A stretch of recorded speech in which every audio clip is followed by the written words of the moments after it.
So today I want to share some information with you about a retirement target date fund. So previously I talked about an S&P 500 index fund. So I might talk about the differences here a little and why you might want to invest in each. So basically a retirement target date fund, it will include four basic types of things. You'll have USA stocks, international stocks, US bonds, and international bonds. And you can see, basically when you're far out from retirement, it kind of holds you steady at a certain ratio of U.S. bonds and national U.S. stocks and national stocks and the different bonds. And then as you get towards retirement, basically it starts increasing your bond holdings and decreasing your stock holdings. And kind of the thought here is that bonds are more steady uh, income, less fluctuation, although they won't return you as much. So basically, what you're trying to do here is get high returns, with some risk out here and enough time to absorb that risk and recover. And then as you get towards retirement, basically you want to be less risky. So I looked up some information on two different target date funds, one from Fidelity and one from Vanguard. You can see they're both 2055 target date funds. So first, you can look at the net assets that each has. So you see the Fidelity has $0.59 billion versus the Vanguard $2.4 billion. So that's how much money people actually have invested in these funds.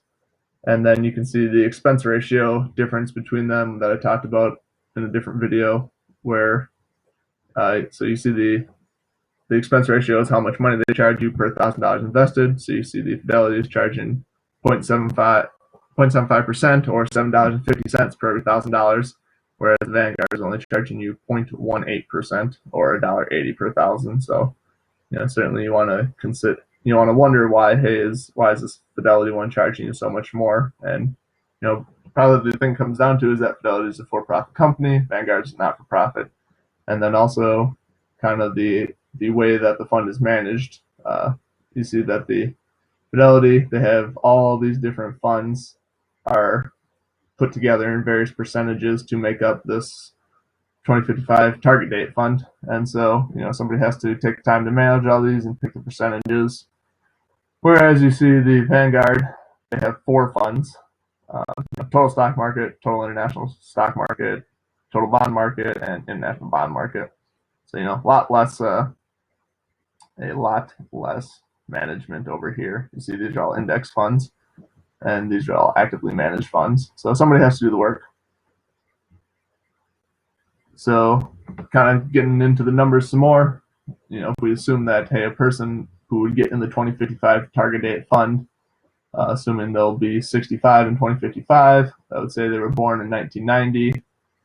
And so if we just assume that that person might have $30,000 in their account right now, when they're 25, you can see that about 20,000 people are invested in the Fidelity fund right now, and Fidelity is making about $4 million a year off those people right now. And remember that this number will go up as the amount invested goes up.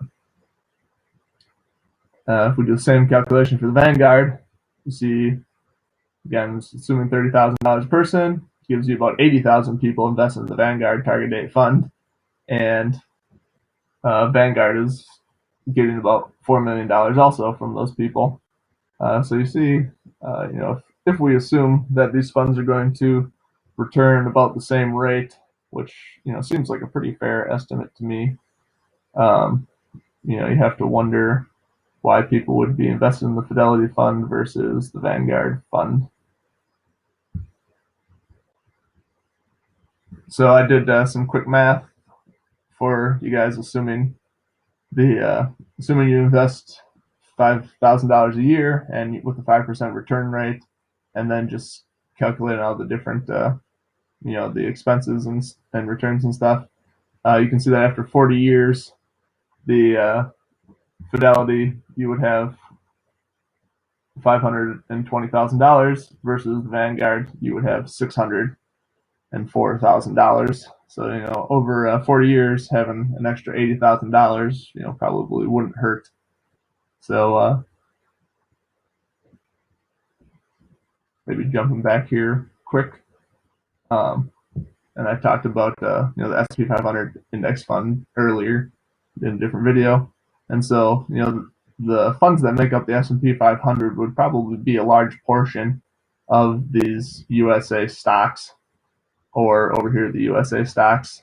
And so basically, one option is you could put all of your money in the S&P 500 index fund, which that puts you in those large companies, all your money in those large companies. Whereas this diversification of the target date fund, that's nice because it reduces your risk by having you invested in a lot of different things.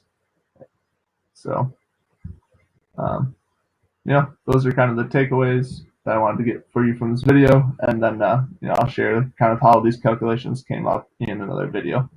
Thank you.